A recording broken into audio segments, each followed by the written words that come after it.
बहस, राज्य बनाम बाजार बहस। इससे पेपर में पिछले साल ही क्वेश्चन आया हुआ है, 4 या 8 नंबर में था, उसके पहले भी एक बार आ चुका है। तो यहाँ पर राज्य जो है, राज्य बनाम बाजार में राज्य का यहाँ पे मीनिंग है सरकार और बाजार का मीनिंग है निजी क्षेत्र। यानी ये बहस किसके ऊपर टिकी है कि जनता के कल्याण के लिए राज्य यानी सरकार क्या काम करना चाहिए और निजी क्षेत्र के क्या काम होने चाहिए। क्योंकि हमारे यहाँ बाजार जो है यानी निजी क्षेत्र में पहले बहुत सारी रोक टोक थी, उदारीकरण आया, उसके बाद निजी क्षेत्र को छूट दी गई जनता के लिए काम करने में। तो कौन से क्षेत्र अब में सरकार को जनता के लिए काम करना चाहिए और कौन से क्षेत्र में निजी क्षेत्र को काम करना चाहिए और दोनों समन्वित रूप से किस तरीके से कार्य करेंगे, यही है राज्य बनाम बाजार बहस। ठीक है, तो इसमें डायरेक्ट क्वेश्चन बस पूछा जाएगा, राज्य बनाम बाजार बहस से आप क्या समझते हैं, बस ऐसे टाइप का रहेगा। तो लिखते हैं इसमें राज्य यानी स्टेट, बाजार यानी मार्केट, वर्सेस। इतने कठिन कठिन लिख लेते हो।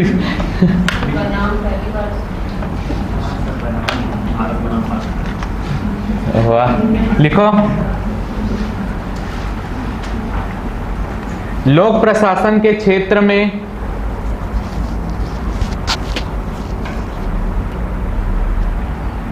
नवीन आर्थिक परिवर्तनों के, लोक प्रशासन के क्षेत्र में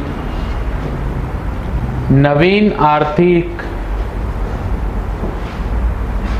परिवर्तनों के प्रभाव को राज्य बनाम बाजार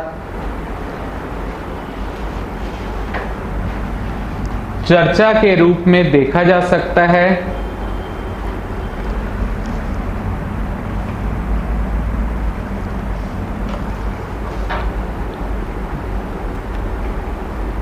यहां राज्य से आशय, राज्य से आशय सरकार से है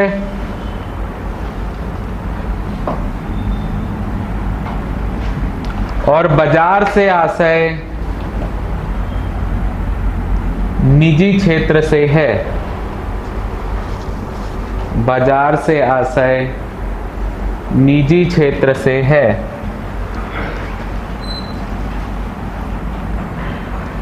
इस बहस में राज्य या सरकार को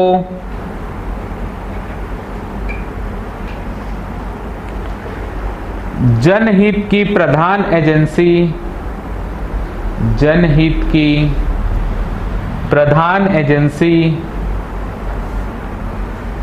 मानने के समर्थक बहुत कम है।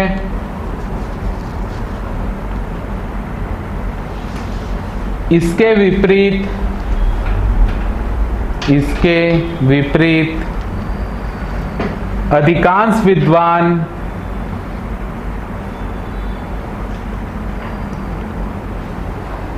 राज्य की वर्तमान भूमिका को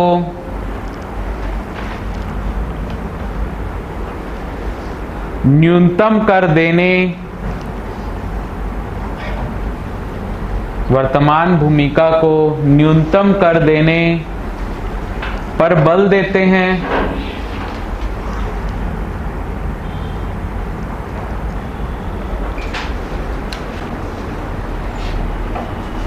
फ्रीमैन के शब्दों में, फ्रीमैन के शब्दों में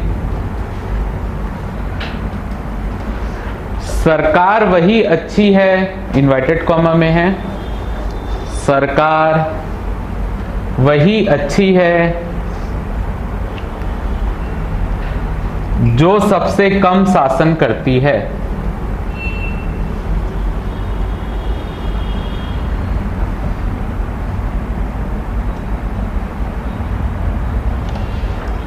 पैरा चेंज करके। ये बहस विकास के प्रत्येक क्षेत्र में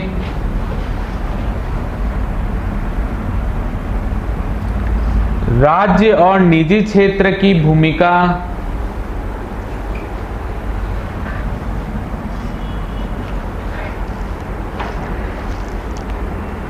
को परिभाषित और निर्धारित करने की है, को परिभाषित और निर्धारित करने की है।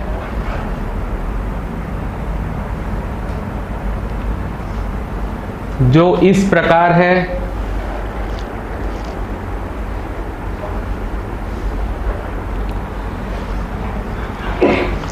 पहला नंबर, अर्थव्यवस्था के विकास में, अर्थव्यवस्था के विकास में, लिख लिया क्या हुआ भाई, आज बॉर्नविटा पी क्या है क्या भाई, बहुत तेजी से लिख रहे। अर्थव्यवस्था के विकास में किसकी कितनी भूमिका हो, किसकी कितनी भूमिका हो, क्वेश्चन मार्क। राज्य उद्योग चलाए या नहीं,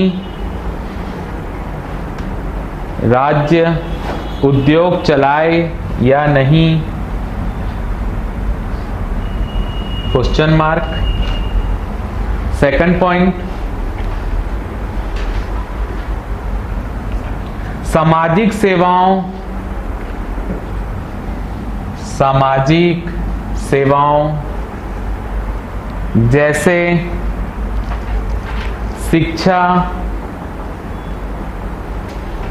स्वास्थ्य, रोजगार आदि में राज्य की भूमिका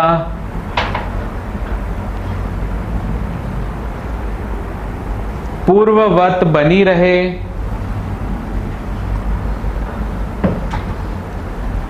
या निजी क्षेत्र को भी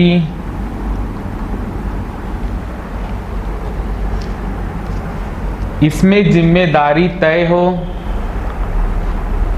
क्वेश्चन मार्क।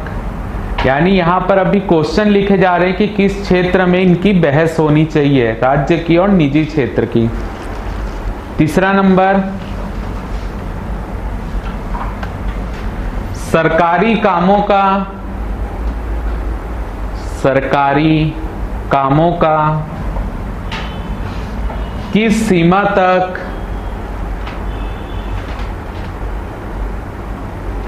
असरकारीकरण, यानी निजीकरण भी बोल सकते हैं, असरकारीकरण हो सकता है। सब में क्वेश्चन मार्क लगाना है ना आखिरी में। फोर्थ नंबर,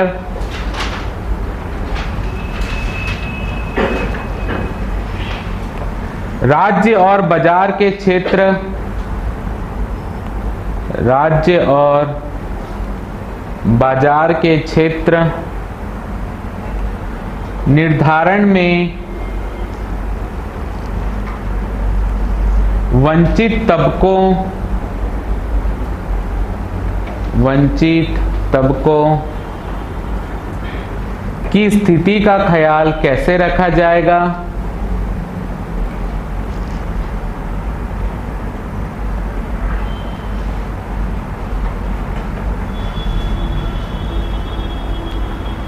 आखिरी है बाजार विस्तार से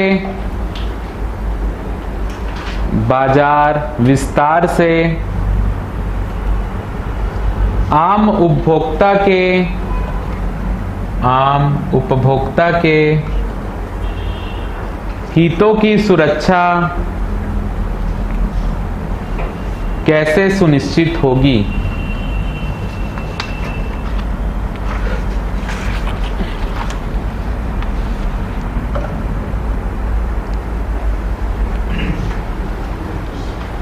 सब में क्वेश्चन मार्क लगाया हो ना आखिरी में। पैरा चेंज करके, राज्य बनाम बाजार के, राज्य बनाम बाजार के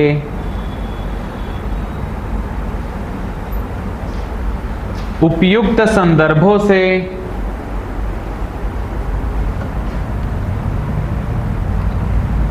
स्पष्ट है कि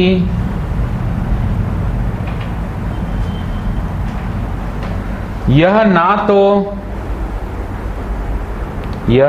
तो राज्य को अनुपयोगी मानते हैं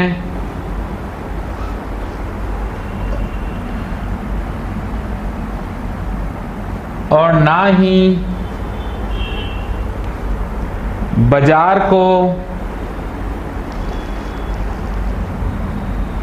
जनता का एकमात्र भाग्य विधाता।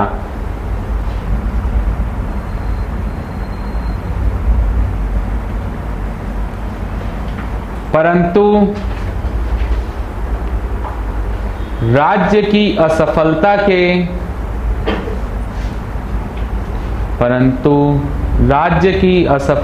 के कुछ कारण निम्नलिखित है, यानी राज्य क्यों फेल हो जा रहा है जनता की सेवा करने में। पहला नंबर, राज्य ने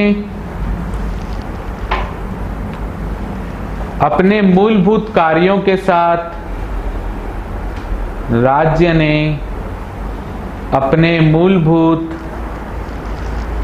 के साथ ऐसे अनेक कार्य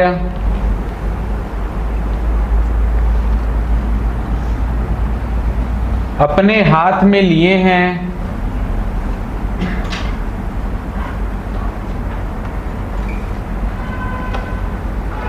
जिन्हें करने की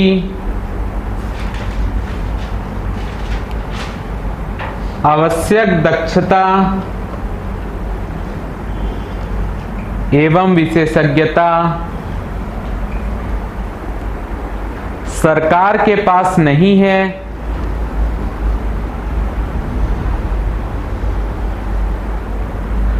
जबकि ये कार्य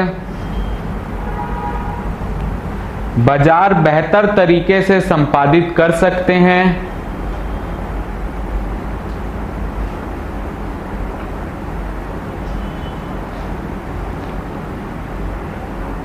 जैसे कौन एग्जाम्पल देगा?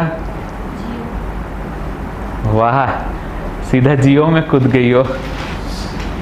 ये भी एक है कि सरकार अपनी जो कंपनी है बीएसएनएल उसको ही सही तरीके से नहीं चला पा रही है, ठीक है, लेकिन निजी कंपनियां उस चीज को अच्छे से चला रही हैं। लेकिन जियो के आते ही निजी कंपनियां भी हिल गई है भाई, जो कि अगर बाजार को ज्यादा छूट दे दी जाए, जैसे कि निजी कंपनी जियो को सरकार की तरफ से बहुत ज्यादा छूट दी गई, उसने क्या किया, अभी मार्केट में जितनी कंपनियां थी सबको ही उसने बंद कराने की कगार में ले आया। लेकिन अगर मान लो गलती से जो अभी 3-4 कंपनी बची है, एयरटेल, आइडिया, अगर वो भी बंद हो गई, तब असली कमाल जियो का देखने के लिए आएगा, क्योंकि वो एकमात्र बचेगा। उसके बाद जो रेट उसने बढ़ाना है, जितना फ्री की मजे लियो सब खत्म कर देगा। इसी के लिए बाजार को ज्यादा छूट भी नहीं देनी चाहिए, आगे चलकर जनता के लिए वो नुकसानदेह ही है, सीमित मात्रा में होना चाहिए। दूसरा नंबर, इसी में बीएसएनएल को पूरे सरकारी योजनाओं में यूज करते हैं, मतलब राजनीतिक पार्टी को भी मतलब बीएसएनएल यूज करते हैं, तो बिल आता है तो लोग बिल नहीं पटाते, इसलिए तो लॉस में जाते हैं। अगर वही देखो, उनके कर्मचारी भी वैसे ही हैं। कर्मचारी जैसे अगर हम नॉर्मल, हम कोई, अगर मैं एग्जांपल दूं, हमारे हम अपने को नेट लगवाना है, ठीक है, तो उनको जब उनको वहां पे फॉर्म भर के आ गए और बोले हैं मंडे को आके नेट लगाएंगे, उसका ब्रॉडबैंड लगाना है, लेकिन आए किस दिन? शुक्रवार को। तो और अगर मैं वही एयरटेल या किसी को दिया रहता, वो अगले दिन आके खड़े रहते लगाने के लिए। सर्विस भी उनकी वैसे ही है, तो जनता लगाएगी ही क्यों? और घाटे में तो इसी के लिए जा रहे हैं धीरे धीरे। सेकंड नंबर, राज्य ने अवांछित कार्यों के लिए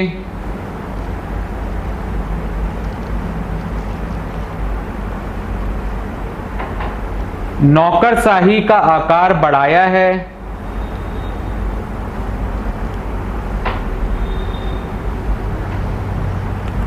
कई जगह बिना आवश्यकता के भी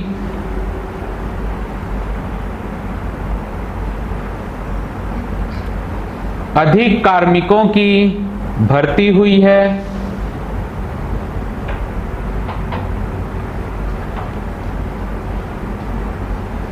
जो कि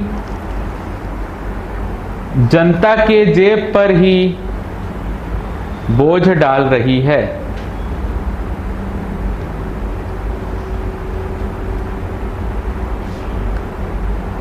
उनके वेतन कहां से आ रहे हैं भाई? जो टैक्स हम पे कर रहे हैं वहीं से उनका आ रहा है। तीसरा नंबर, सार्वजनिक व्यय में भी भारी वृद्धि हुई है।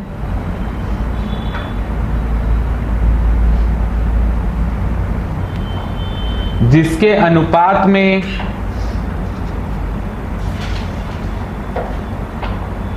कार्य और कुशलता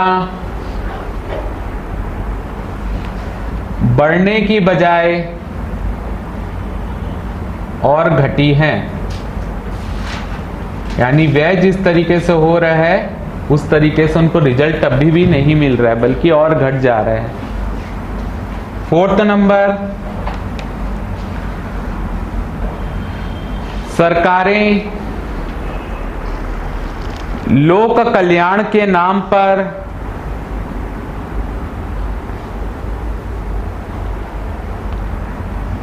अनेक घाटा प्रधान योजनाएं चला रही हैं।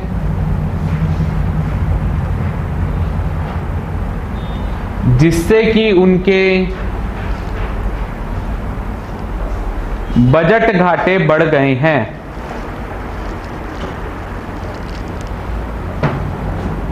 यानी कई योजनाएं ऐसी होती जिसमें सरकार को घाटा हो रहा है, लेकिन सरकार लोक कल्याण के नाम पे तब भी चला रही है उनको। अगला,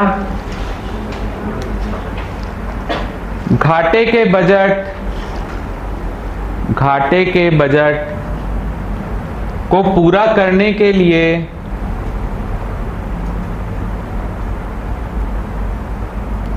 सरकार द्वारा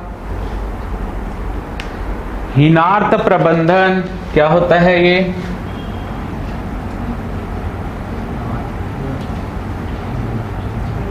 पेपर में 2 नंबर में लिखने भी आता है, इंग्लिश में क्या बोलते हैं पता नहीं मेरे को। हीनार्थ प्रबंधन इकोनॉमिक्स में आता है, 2 नंबर में एक बार आया भी है।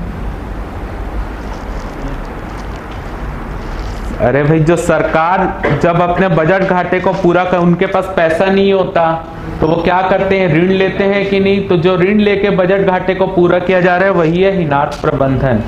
ठीक है, हीनार्थ प्रबंधन और जनता में अत्यधिक करारोपण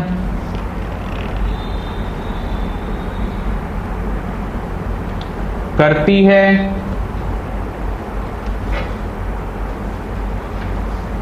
अंततः जनता की जेब को ही नुकसान होता है।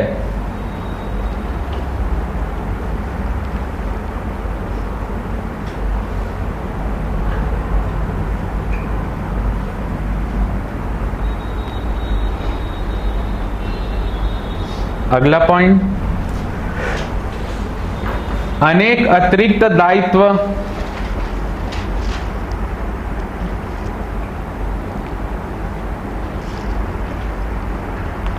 अपने ऊपर लेने के कारण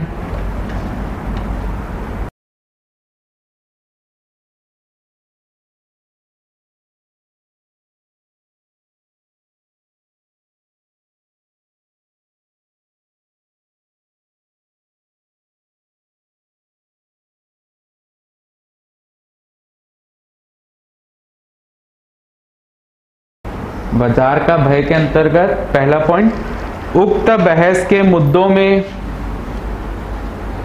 बाजार की जहां सर्वोच्चता स्थापित की है,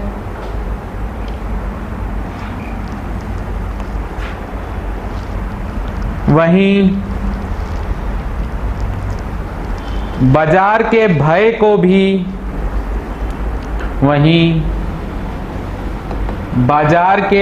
को भी रेखांकित किया है, जैसे हमने जियो वाला मैंने बताया उससे।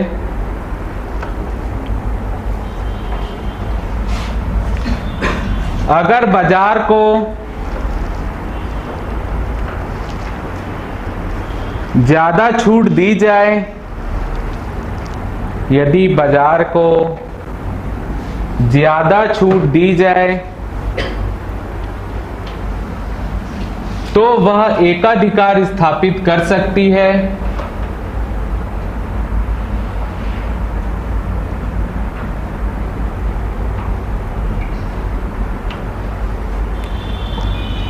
तथा बहुत सी गतिविधियां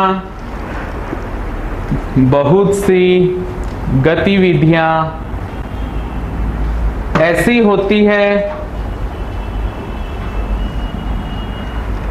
जो बाजार नहीं कर सकता, जैसे कानून व्यवस्था,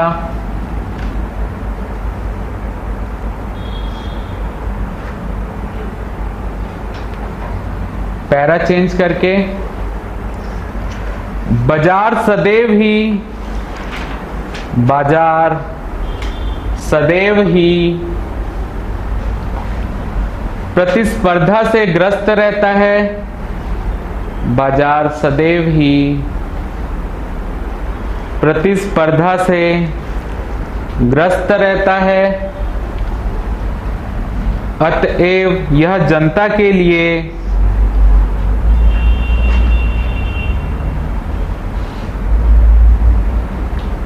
संगठित प्रयास नहीं कर सकता, यानी सब मिलकर अच्छा काम एक साथ संगठित प्रयास नहीं कर सकता, जिससे कि मानवीय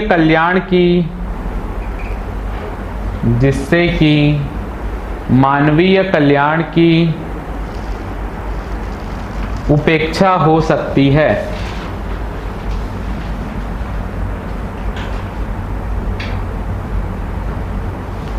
तीसरा नंबर, बाजार, मतलब तीसरा नंबर नहीं, उसी में कंटिन्यू।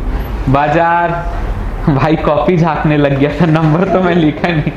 बाजार सांस्कृतिक परंपराओं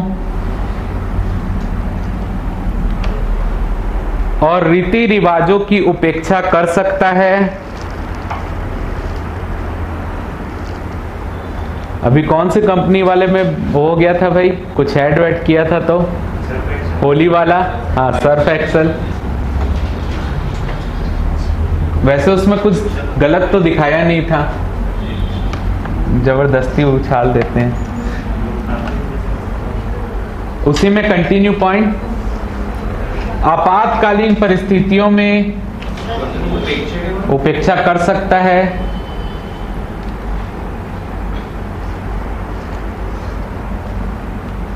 आपातकालीन परिस्थितियों में बाजार पर विश्वास नहीं किया जा सकता।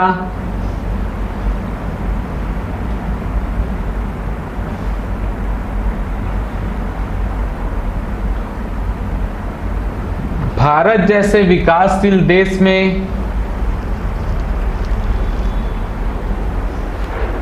राज्य का हस्तक्षेप एक अनिवार्य अंग है।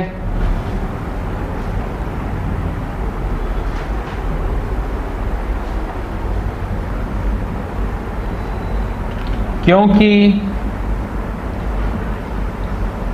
राज्य के समान बाजार देश को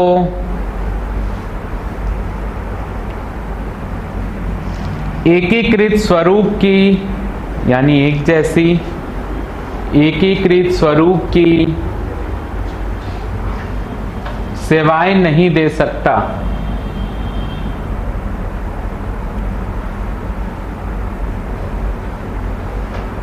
अब निष्कर्ष लिखना है, लेकिन थोड़ा लंबा निष्कर्ष है। लिखो, उपयुक्त वाद विवाद के परिप्रेक्ष्य में उपयुक्त वाद विवाद के परिप्रेक्ष्य में यह कहना उचित होगा कि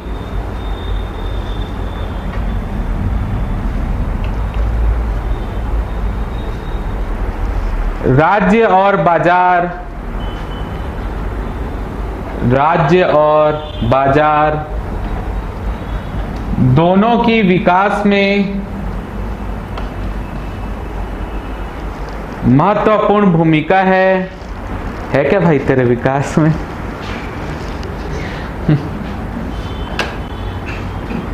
महत्वपूर्ण भूमिका है। जरूरत दोनों के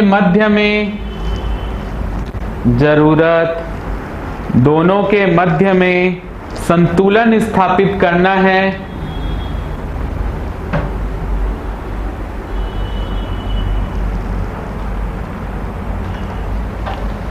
यह संतुलन दोनों के मध्य क्षेत्रों के स्पष्ट निर्धारण से संबंधित है। कौन है ये? आज बुस्ट नहीं पिया क्या भाई तू? दोनों के मध्य क्षेत्रों के स्पष्ट निर्धारण से संबंधित है।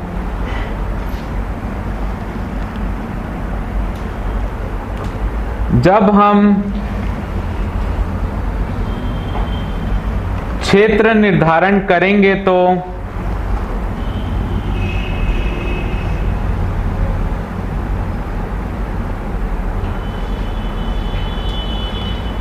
निश्चित रूप से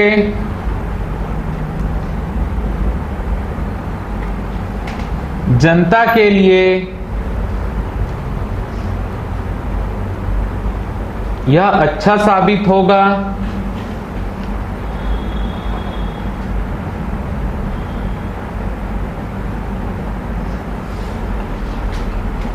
अंततः राज्य बनाम बाजार बहस के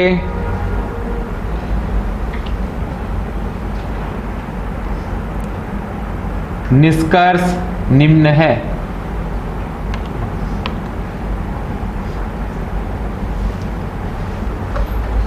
पहला पॉइंट, सरकार कुछ ही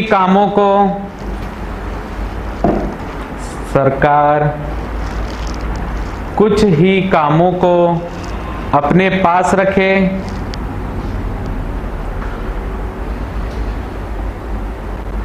शेष निजी हाथों में सौंप दे।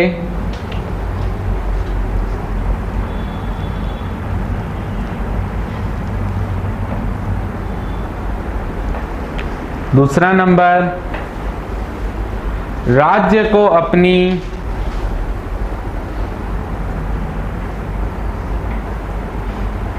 प्रशासनिक मशीनरी का आकार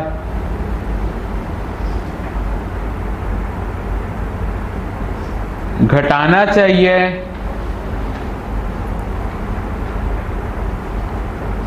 और उनकी कार्य कुशलता बढ़ानी चाहिए।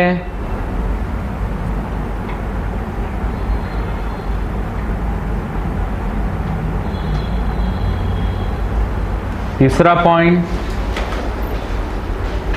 राज्य बाजार के मित्र मार्गदर्शक की भूमिका में हो ना कि शत्रु की। शत्रु या विरोधी भी लिख सकते हैं।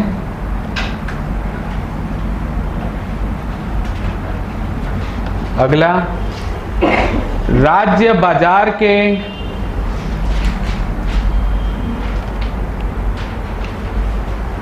अधिकाधिक विकास के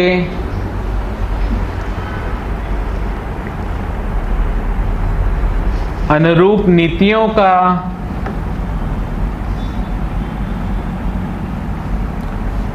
निर्माण और क्रियान्वयन करे, निर्माण और क्रियान्वयन करे तथा राज्य के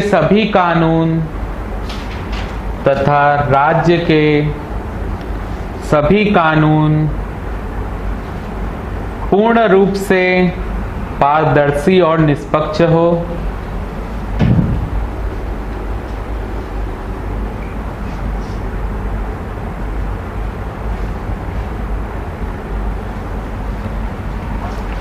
बाजार से संबंधित, हाँ अगला पॉइंट, बाजार से संबंधित पेटेंट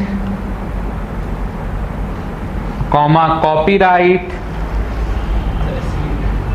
पेटेंट कॉमा कॉपीराइट राज्य सुनिश्चित करें।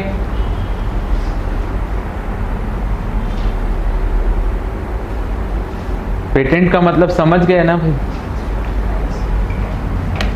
अगला, राज्य बाजार की जन विरोधी गतिविधियों पर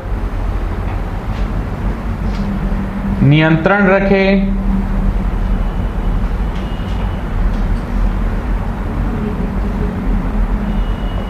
और साथ ही साथ बाजार के साथ राज्य नियमित बैठक करे,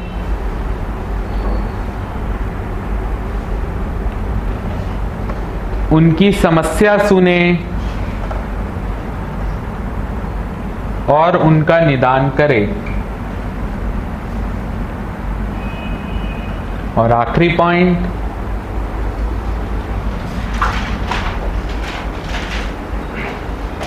नौकरशाही को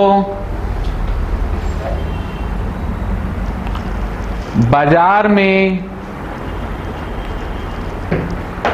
बिना वजह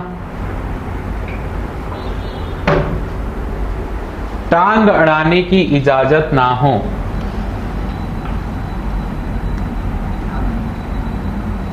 यानी बिना हस्तक्षेप ना करे अगर बिना वजह।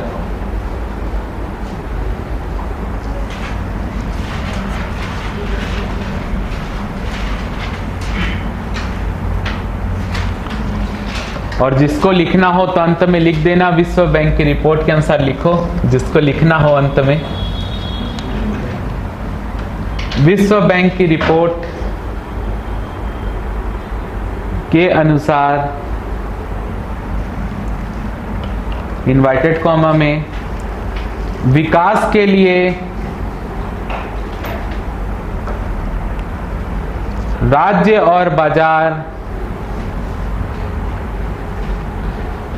दोनों की अंतःक्रिया आवश्यक है।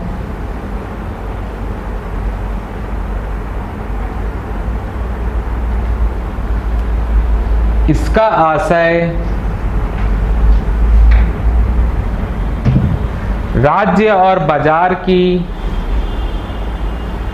इसका आशय राज्य और बाजार की प्रतिद्वंदिता नहीं,